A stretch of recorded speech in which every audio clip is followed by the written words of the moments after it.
Serious, what is the downright scariest thing that has ever happened to you, be it paranormal or otherwise? I fell asleep on the couch at around 6 to 7 p.m. and woke up at 4 a.m. in the middle of my backyard when it was raining.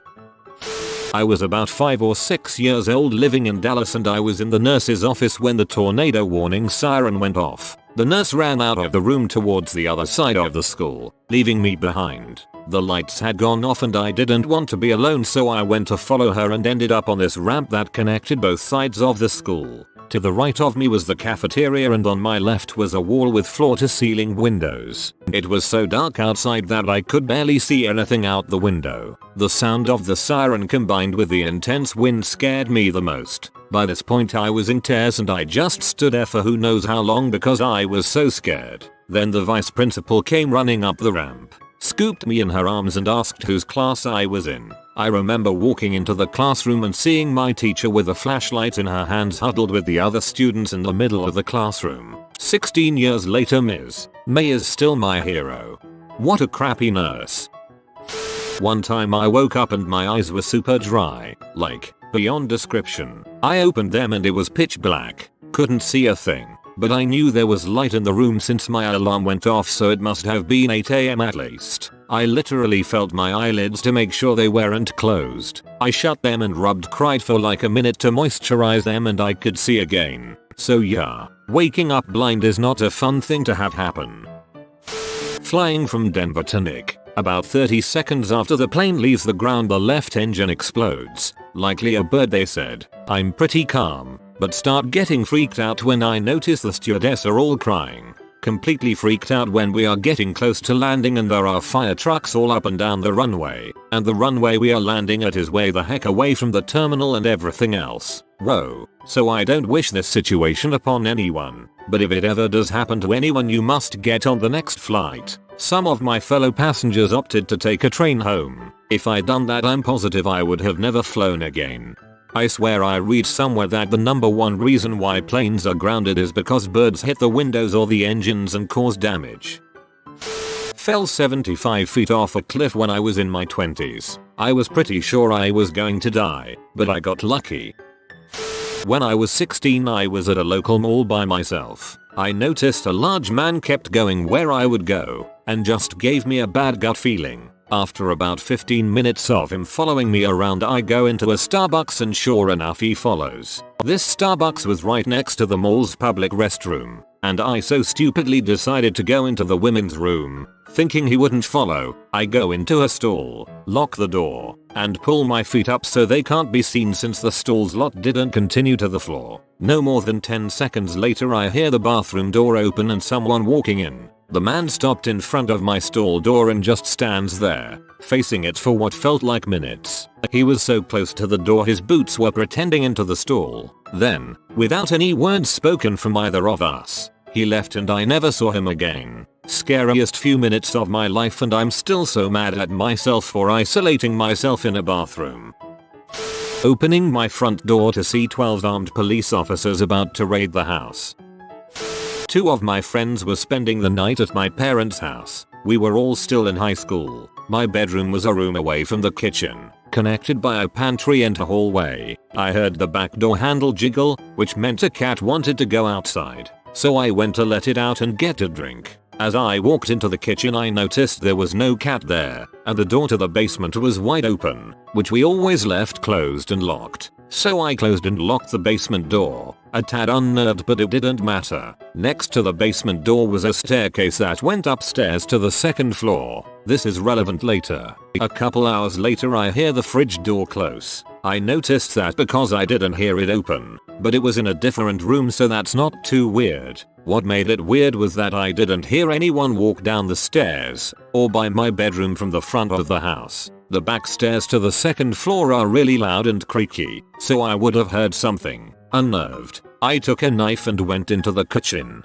I see no one in there, but immediately noticed smoke coming up from under the basement door. I opened it up and it was filled with smoke. Closed it, got my parents up, call the fire dept, go get ready to sleep in my car for the night, as it was about 4 a.m. at this point. A firefighter comes and tells us it's okay to go back into the house now. For some reason the furnace had caught fire inside. and was filling the house with carbon monoxide. Had my friends and I went to sleep, we'd all be dead. Still have no clue what jiggled the doorknob or closed the fridge, but it kept me alive. Carbon monoxide causes people to be delusional. There was actually a thread pretty recently about a guy who thought he was being stalked in his own apartment, but it turned out there was carbon monoxide in his apartment and he was forgetting the note he'd been leaving for himself. I was asleep in bed one night and my mom, who had recently taken interest in home security, had put a wooden dowel in my bedroom window and forgot to tell me about it. It was obviously a redneck version of a window lock, because we lived in an old house and didn't have locks on the windows for some reason. Anyhow, I found out later that there was an electrical fire in the hallway outside my bedroom, and I woke up to smoke slipping into my bedroom from beneath my door. Being a little kid, I was scared shitless and had no idea what was going on at the time, and so being smart, I thought to try and get out my window, but I couldn't get the dowel out. I spent what felt like 10 minutes trying to get my little fingers around it and slip it out of the window sill but couldn't. Finally, my mom got into my bedroom, grabbed me and wrapped a wet towel around me, and supermommed us out of the house, and me safely out of trouble. Best part, she went back in, got our fire extinguisher from under the kitchen sink and put that fire out herself. Thankfully, it wasn't some huge, home-destroying catastrophe. We had a baby monitor that, besides sound, also monitored the baby's breathing and set off an alarm. SIDS. The alarm would go off on the baby's side to jar them, and also the parent's remote. One night we forget to turn up the sound and in the middle of the night I roll over and see the lights pegged. I freaking fly out of bed screaming to my wife. Darting into the nursery, I suddenly find no freaking baby in the crib. I suddenly realize my wife must have brought the little guy to our bed and forgot to turn off the alarm. I wheel around and pass her coming in and say he's in our bed and she screams bloody murder because this, she knows for a fact, is not the case. My whole world just stopped with absolute abject terror. She screams WHO took my baby somehow. Through massive adrenaline rush and massive fright, I Sherlock Holmes it. House alarm is still armed. No windows or doors could have been opened. The nursery door was closed. He must still be in the room. Glance around and see the only place he possibly could be is behind under the crib. I fall to my hands and knees and lo and behold little dude is on his belly looking at me, smiling. Even thought mom is hysterical. I reach under and gently pull him out by his ankles and mom meanwhile sees us and assumes he's not alive because how the heck does a 1-year-old climb out of a high-sided crib when he can't even stand and manage a 4-foot fall unharmed? She scooped him up and cried for an hour rocking him. I didn't sleep that night. Little monster has had us guessing ever since. I saw something weird, freaking creepy. So have you ever seen what you thought looked like a person out of the corner of your eye, but they disappear before you get a good look at it? Well, while I was on Netflix and browsing Reddit when I saw a head peeking out from the stairwell, when I looked at it, it was still there. It slowly moved its head back behind the wall. I got a good enough look at it that it seemed to be charred burned. The thing that creeps me out the most is that my puppy who was with me at the time looked at that spot for the next 5 minutes with his hair and ears perked up. Try imagining it with a comical slide whistle.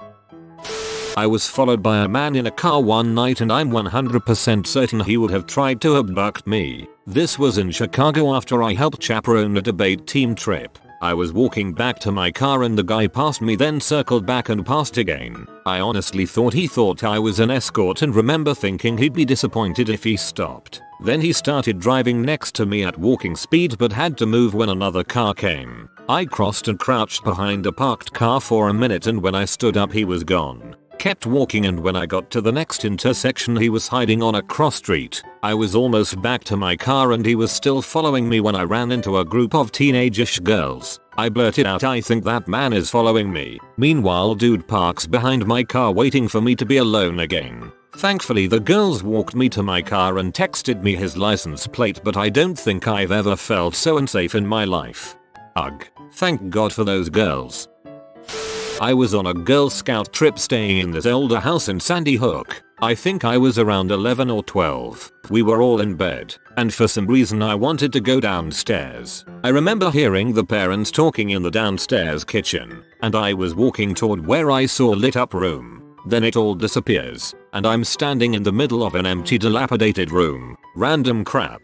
Plaster on the floor. No furniture. I freak out and try to retrace my steps back to where I thought the adults were. I wander around for a bit and finally find a staircase. Weird, the staircase was blocked by a couch at the bottom. Then I realize I had been sleepwalking and somehow managed to go up to the 3rd floor where we were told not to go. I was coming home really late one night and I backed my car into the driveway as usual. It was a cloudy, dark night and the porch light was off. The front porch of my house is old and made out of wood. It's about 3-4 feet off of the ground with space to crawl underneath. As I climbed the stairs, I felt my ankle get caught on something, tripping me up a little. I looked down and there was a hand grabbing my ankle. I gasped and kicked my leg back as hard as I could, breaking the grip. I then ran and frantically unlocked the front door. I finally managed to open the door and get in. I was freaked the frick out, but I looked out the front window through a crack in the curtains while finding the number for the police department. The cops showed up later but didn't find anyone and they said they've never heard of this kind of thing happening before. They said they didn't see any footprints or anything underneath the porch either. This was a couple of years ago and I still live in the same house. I tell myself that it was some kids from the neighborhood fricking with me or maybe my friends. No one has ever admitted anything though, but I'll never know for sure I guess. I did buy a motion activated light for the front porch since then. When I was 18, I used to work graveyard shifts at a yacht club, and one night on some downtime I watched The Exorcist III. The yacht club at night was creepy enough. Lots of creaking boats on their moorings, long, dark, poorly lit docks, no one around, and a fire station every 50 feet that included a fire axe, so a potential killer would always have a weapon handy if he needed one. So I was doing my rounds, quietly walking the perimeter of the club, the empty clubhouse and the lengths of the docks, trying not to freak out after so thoroughly freaking myself out. As I was almost finished, I was in a section of dock where some larger boats were moored, so visibility was even worse as I couldn't see over the boats. I walked past one boat when this huge figure, which had been totally quiet until that moment, suddenly lunged toward me screaming incoherently and coming fast. I completely freaked out and for some reason my survival instinct thought it would be a good idea to dive into the water. So it's 3 AM. I'm already terrified and now I'm underwater. Can't see any lights and then can't find the surface because I came up underneath a floating dock. I started panicking and somehow managed to find my way to a gap where I could breathe.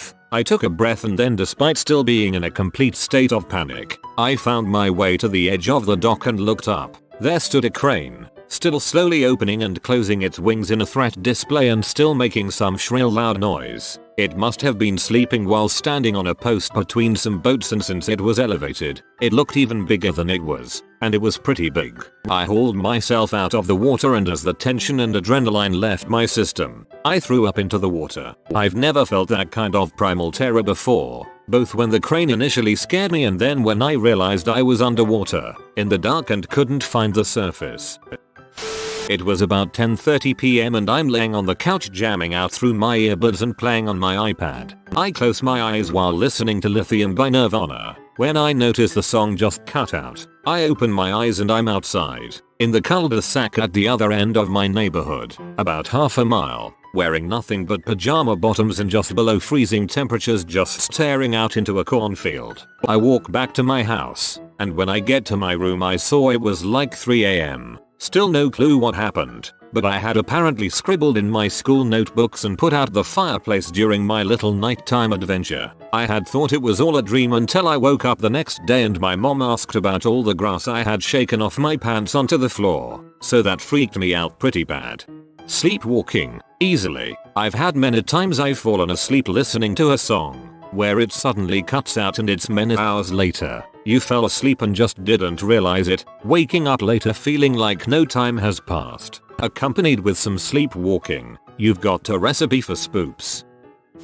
I was out snorkeling with some friends off the eastern coast of Nicaragua. I noticed a shark on the ocean floor just going about his business, so I pop out of the water to yell at my friends that there is a shark just below us. Suddenly I see the shark coming up towards me, which at first I thought was awesome. But as it got closer, I could see it was coming directly at me, which was not awesome. I proceeded to freak out, swimming as fast as I can at the surface of the water, lose a fin and my goggles while I rush to safety. At this point the shark is just a few feet from me as I hurl myself onto the boat only to see the Nicaraguans and my friends laughing hysterically. The shark was apparently caught on one of their lines and the local guy was just slowly dragging him up to the surface to get a better view. I am not normally scared of anything. This was by far the scariest moment of my life.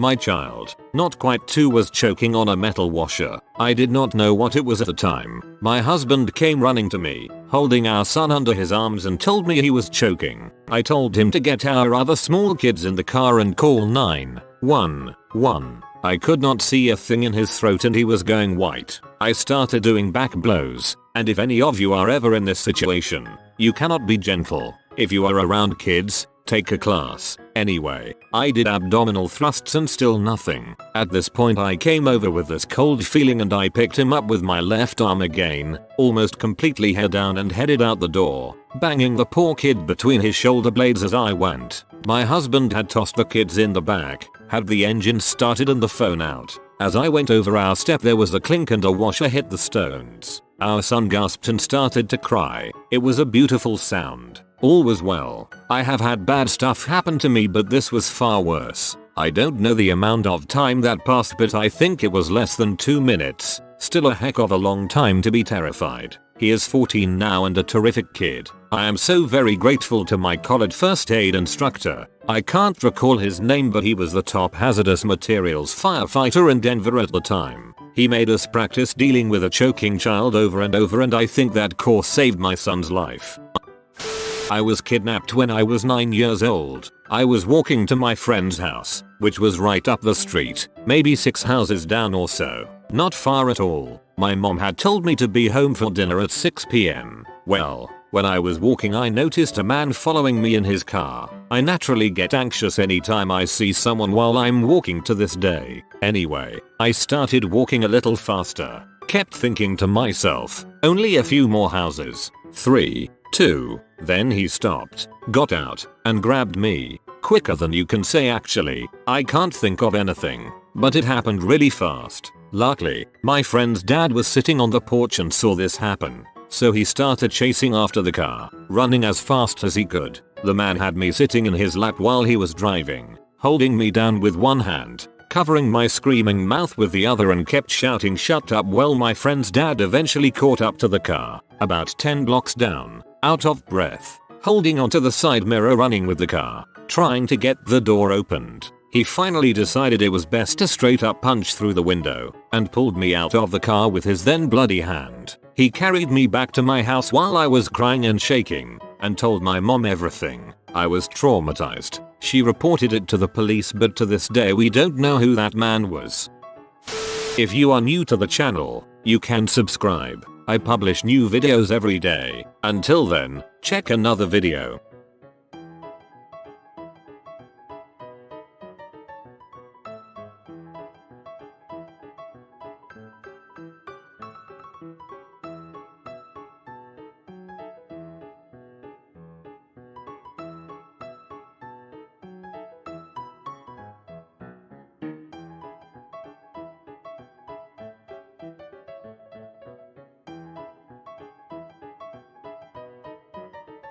Bye for now.